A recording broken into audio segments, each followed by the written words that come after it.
Come on, Snake.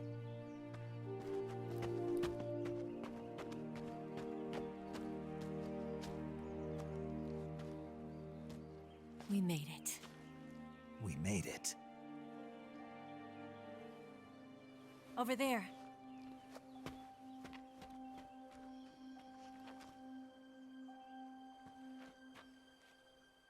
It's the boss, isn't it? I'll go get the wig ready to take off. Right. I'll leave you two alone. But come back in one piece, okay?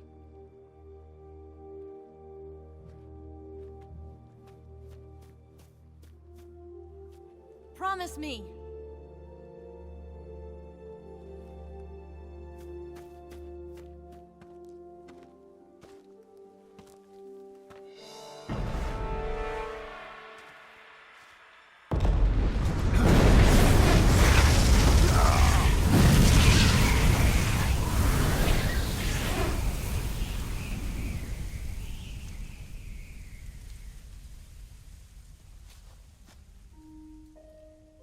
Life's end.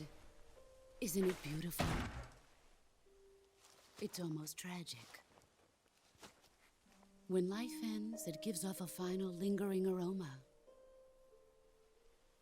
Light is but a farewell gift from the darkness to those on their way to die. I've been waiting, Snake, for a long time. Waiting for your birth, your growth, and the finality of today. Boss. Why are you doing this? Why? To make the world one again. The world used to be whole. But with the end of the Second World War, the philosophers began to fight amongst themselves, and the world was torn apart. The Cobras, my comrades who trained and fought alongside me, were torn apart as well. The foibles of politics and the march of time can turn friends into enemies just as easily as the wind changes. Ridiculous, isn't it? Yesterday's ally becomes today's opposition. And this Cold War? Think back. When I was leading the Cobras, America and Russia were fighting together. Now, consider whether America and Russia will still be enemies in the 21st century. Somehow I doubt it. Enemies change along with the times, the flow of the ages, and we soldiers are forced to play along. I didn't raise you and shape you into the man you are today just so we could face each other in battle. A soldier's skills aren't meant to be used to hurt friends. So then what is an enemy? Is there such a thing as an absolute timeless enemy? There is no such thing, and never has been. And the reason is that our enemies are human beings like us. They can only be our enemies in relative terms. The world must be made whole again. The philosophers must be reunited. I will devote my skills to that purpose. And with the Colonel's money, I will achieve that end. Just as I once created the Cobras. They are my family. I may no longer be able to bear children, but I still have a family.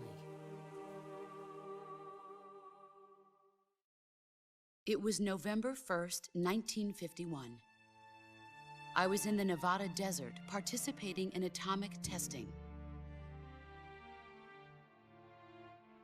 The name Nevada is derived from Spanish, covered in snow, white as snow. And snow is exactly what I saw in that Nevada desert. It froze my blood white. Snake, you were an atomic test subject, weren't you? On Bikini Atoll. That's part of the reason I was drawn to you. You and I are alike. We're both slowly being eaten away by the karma of others. we'll never have the chance to die peacefully of old age. We have no tomorrow. But we can still have hope for the future. In 1960, I saw a vision of the ideal future from space. 3 years earlier, the Soviet Union had succeeded in launching Sputnik, the first man-made satellite in history, into orbit. This came as a huge shock to the United States. In response, America threw everything it had into its own manned spaceflight project, the Mercury program.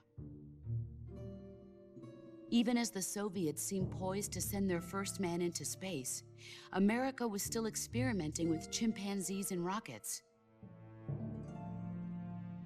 The government wanted human data. So they secretly decided to send a human being into space.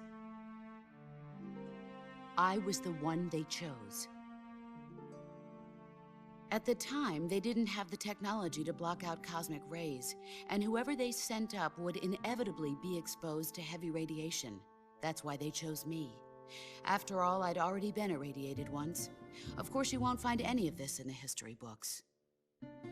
I could see the planet as it appeared from space. That's when it finally hit me. Space exploration is nothing but another game in the power struggle between the US and the USSR. Politics, economics, the arms race, they're all just arenas for meaningless competition. I'm sure you can see that, but the Earth itself has no boundaries. No East, no West, no Cold War.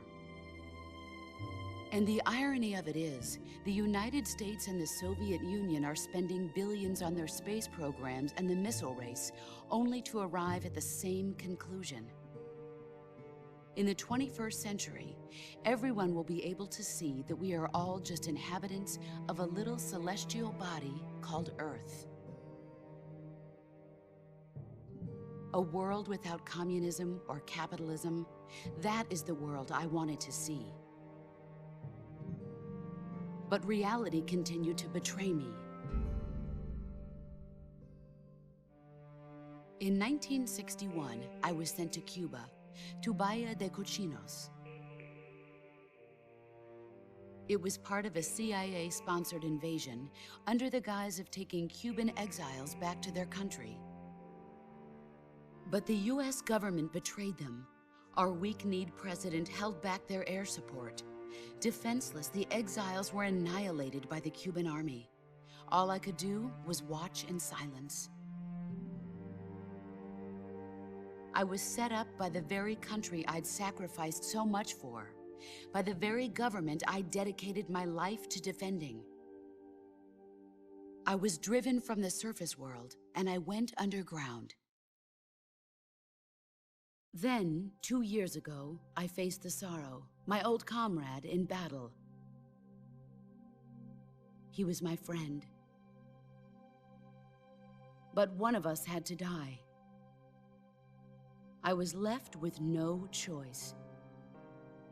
The Sorrow gave his life for me. There is no enmity between us. One must live, and one must die. That was the mission. The ones who gave me that mission were the philosophers. Early in the 20th century, the true holders of power in the United States, the Republic of China, and the newly formed Soviet Union gathered together in a secret meeting that would later be known as the Wise Men's Committee. The secret pact they formed there marked the beginning of the philosophers. But the last of the original members died in the 1930s. After that, the organization began to run out of control, and the Wise Men's Committee degenerated into a mere shell of its former self. The philosophers of today have no sense of good or evil. Their influence extends to countries and organizations involved in every aspect of every war. They have become war itself. That's how they operate. The sacrifices of war cause a shift in the times. This shift leads to renewed conflict, and in turn triggers the next war. Like a nuclear chain reaction, each conflict sparks countless others, forming an endless spiral that will continue on for eternity. Do you understand what I'm saying, Snake? By consuming me and you, the philosophers intend to keep that cycle going forever. It was my father who explained all of this to me. He was one of them. You see, I am the last remaining child of the philosophers. But after he revealed the truth, my father was killed by that same shapeless, formless organization. And my father isn't the only thing the philosophers have taken from me. In June of 1944, the Cobras and I took part in the landing at Normandy. We'd been given a top-secret mission to locate and destroy enemy V-2 rocket installations. I was pregnant at the time. The sorrow was the father. I gave birth on the field of battle. A beautiful baby boy. But my child was snatched away from me by the philosophers.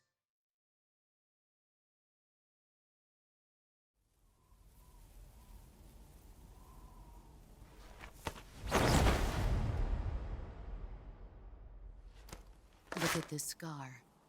This is proof that I was once a mother. I gave up my body and my child for my country. There is nothing left inside me now. Nothing at all. No hatred, not even regret. And yet sometimes at night, I can still feel the pain creeping up inside me, slithering through my body like a snake.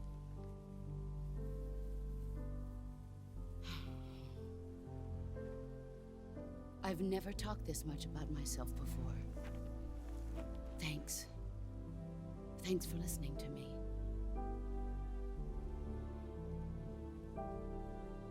I feel content. Snake? Commence the operation. I raised you. I loved you. I've given you weapons, taught you techniques, endowed you with knowledge.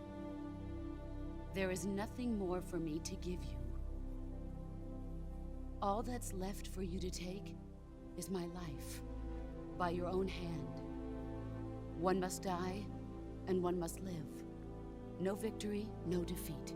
The survivor will carry on the fight. It is our destiny. The one who survives will inherit the title of boss.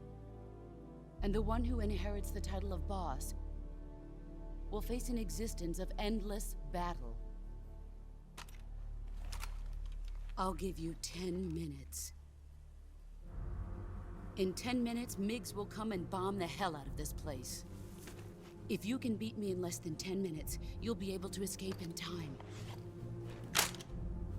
Let's make this the greatest 10 minutes of our lives, Jack. Boss. You're a soldier. Finish your mission. Prove your loyalty. Face me.